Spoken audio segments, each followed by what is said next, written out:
Bene l'Italia, questa specie di puntata è finita e la chiudo con un caffè, ma non tanto il caffè che sto bevendo, che è da tanto che non bevevo, ma con una parentesi sul caffè, perché sai, ci sono tante cose nella vita di tutti i giorni che spesso non consideriamo, cioè, oppure sappiamo i risultati che portano certe nostre azioni, ma non ci diamo alcun minimo peso, no? Ci sembra quasi tutto una sorta di fantasticheria sulla cospirazione, in realtà no. Ad esempio il caffè. Io da mesi insomma che ne parlo, delle mie tachicardie mattutine, dell'insonnia, eccetera, eccetera. Ma ogni tanto anche chi magari mi ha conosciuto di persona, qualche gonfiamento di stomaco e così. Allora in questi ultimi giorni va premesso che da quando ci eravamo incontrati per parlare per il raduno, quindi ormai un mesetto fa, la mia media di caffè da un caffè al giorno si è alzata a 4 caffè al giorno, perché là era usanza in compagnia caffè, caffè, caffè, e quindi io mi sono abituato a questo nuovo standard dei 4 caffè. Con l'andare del tempo mi sono sentito sempre un po' più appesantito, gonfio e con lo stomaco un po' non proprio bruciori, però insomma appesantito, dai, diciamo, ecco, un po' irritato così. Dentro di me, quasi come adesso no, pesa le mie parole, come una specie di vocina interiore, sentivo sempre sta roba, devi tagliare il caffè. Devi tagliare il caffè, devi tagliare il caffè. Ho detto vabbè, proviamo. Oh, ho tagliato il caffè, a parte questo che devo ancora bere, che è da tanto che non bevevo. Cioè già da mezz'ora dopo il risveglio veramente tutta un'altra cosa.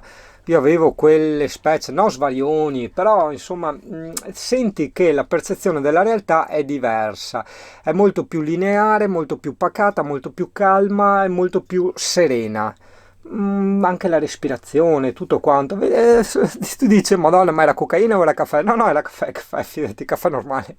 Però prova anche tu a tagliare certi tipi di abitudini che noi consideriamo normali e prova a vedere se ti dà degli effetti positivi, oppure se non te ne dà continua pure così fino a quando insomma non vai un po' in malora e dopo torni qua dall'altra parte, no?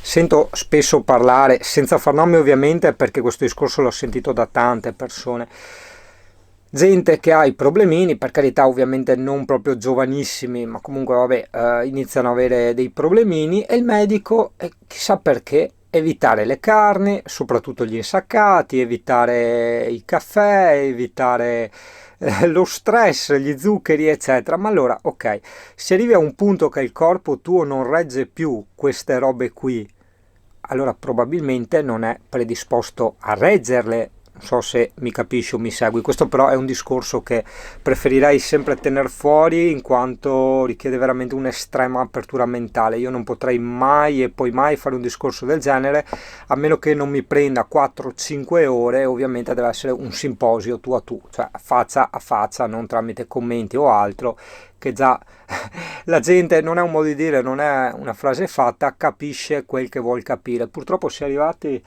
in questa nostra nuova era, diciamo, in cui veramente si pecca tantissimo nell'ascolto e nell'interpretazione delle cose.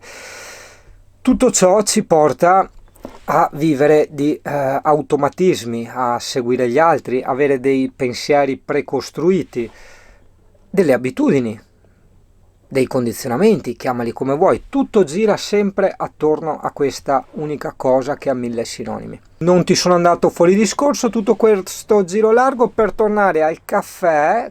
Ne parlavo anche con un caro amico l'altro giorno al telefono, che altro non è che un cazzo di stupida abitudine, perché insomma il caffè è un eccitante, noi ce l'abbiamo come rito, ne beviamo anche più al giorno, caffè, caffè, caffè, caffè, ma caffè cosa? Il caffè può andare bene alla mattina, se sei indietro di sonno, sei un po' rincoglionito, hai bisogno della sprint, ok, il caffè, caffè latte, quello che vuoi. Ma ragazzi, almeno io che non ne sono poi così tanto dipendente, lo sostituisco con una tisana calda quando non ho proprio la necessità del caffè, hai capito? Ed è la stessa cosa, perché il rito è, se ci pensi, no, se ti autoanalizzi un attimo, è innanzitutto il gesto di ritrovarti con qualcuno o di andare al bar, un po' come si dice con le sigarette a volte, no? E in seconda cosa, associato al gesto, il nostro cervello si aspetta un qualcosa di caldo che scende.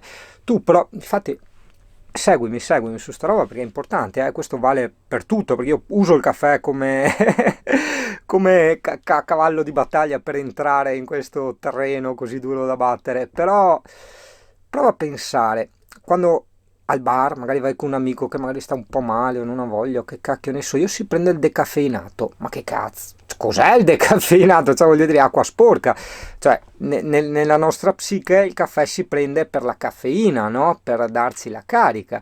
In realtà no, tutta questa mega suppostona di carica e di caffeina che ci spinge nel cervello non è altro che una, il più delle volte, inutile abitudine. Beh, perché vedi Italia, adesso io non sono più full timer, nel senso non rispecchio più lo stereotipo del full timer, sono solo uno che ha il camper come casa, ma è uno che fa quel cacchio che vuole. Ma nell'icona, no, del full timer, sai, c'era sempre la moka in primo piano, il caffè, no? E quindi insomma mi sembra anche giusto spiegare un attimo cosa abbiamo fatto vedere per tutti questi anni. Eccolo.